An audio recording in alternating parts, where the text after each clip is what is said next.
my mother was very idealistic even through the whole war. She taught me to be kind and to forgive, although that's really hard to do. Here is my ring, which has given me more than joy. It gave me a feeling of belonging. My name is Dana Schwartz. This is a story of 3 rings. One day in Poland, in Lvov, I watched the nanny when she was busy talking. I crept up and I walked over the wire and I picked the daisy. As I picked the daisy, I heard a tremendous boom. And I thought, oh, God is angry with me. I'd done something very wrong. And a man with a big white dog ran past us and said, go home, the war has started. I knew I had started the war. One day, there was a knock on the door. I was about 6. And there stood this gorgeous, tall, handsome German soldier of high rank. And he wanted to see our house. But he walked and looked around and said, very nice. Mommy, they like our house? Shh, my mother said. They looked at Mother and said, yes, be out in a half hour, and you can each take a small bag. The ghetto had 300,000 people in it. They were killing people. People were starving to death. And one day, my dad came home. He said, it's very bad news. There is an action coming. Action is exactly like cowboys herding the cattle onto the train. They were going to concentration camps, right, to death camps. It was the last I saw of my grandmother.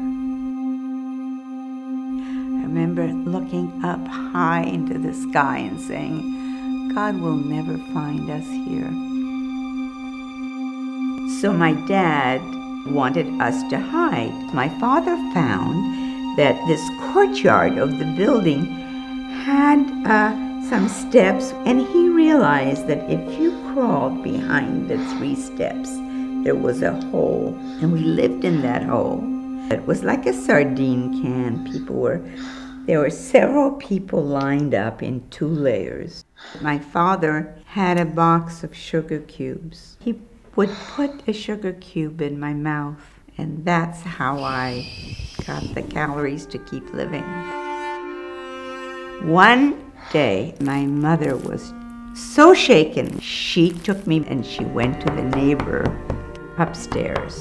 And she said, I'll give you this ring if you take my daughter for 1 week and just hide her in your new place. It was a 1-bedroom apartment. They put me in the bedroom. There was no furniture there. There was just a heap of newspapers. And I would sleep there and cover myself with the newspapers. My mother had a week without having to worry about me. She knocked on the door of a guy who was an Aryan, and she said to him, will you hide me for a week? I have this ring I'll give to you. He let her in and he said, I'll bring you some food and water. He locked her from the outside and he didn't come back. And she was thirsty and she was hungry and she was terrified.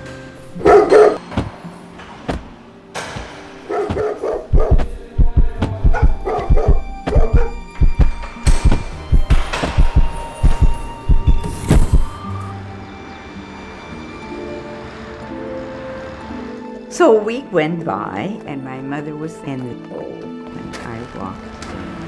And I was so happy to see her again. My mother and I were going to go on Aryan papers as non-Jews. And we met my father at the gate, and we no longer had the Star of David on us, and he had the Star of David. But my mother said, you are not to show that you know him. You keep your hands at the sides at all time. There I was, seeing my daddy, whom I loved above everything else, and I wanted to hug him. but I was not allowed. And I had to turn around and walk away from my father forever.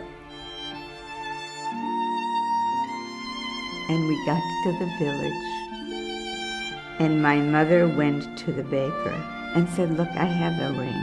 It's my engagement ring, and I'll give you everything as long as you promise to give me a piece of bread every day. We survived. There were 300,000 Jews when we went into the ghetto. A week and a half after we left, they opened the gates because there was no one left. My mother knocked on the door of the next door neighbor of our first apartment, the one we had before the war. It was very dangerous because people would kill you if you wanted to take back your stuff or take back your apartment or house. This was now after the war. She said, do you have any little thing that you could give me that might have landed in your apartment? And she gave her back our ladle. One day we got some money, and my mother said, honey, what do you think we should do with that money? And I said, Mommy, I would like one of those dinners that we used to have long ago. She took me next to the window and she said, look, there are German kids and they're hungry because the Germans lost the war. And you want such a fancy dinner, it's not fair. And I said, Mommy, their daddy killed my daddy. I don't want to share. And the next day she made a huge soup. And she walked downstairs and she said to all the German children, is anybody here hungry? And by golly, they all came. And I wonder if my dad would have taught me the same thing. But I learned it from my mother. And so my mother taught me to do what I can to make the world a better place. And boy, have I tried.